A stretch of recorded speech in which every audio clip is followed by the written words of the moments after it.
રામ રામ ખેડૂત મિત્રો, ખેડૂત સમૃદ્ધ દેશ સમૃદ્ધ ચેનલમાં આપણું સ્વાગત છે।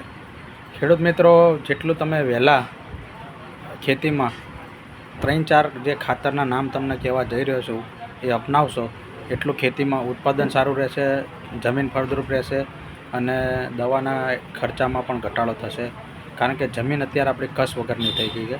તો પ્રથમ નંબરે મિક્સ માઇક્રોન્યુટ્રન ખાતર એટલે કે ઓમકારનું ઝીંક પ્લસ ખાતર 5 તત્વો એમાં આવતા હોય છે એ અપનાવવું પડશે।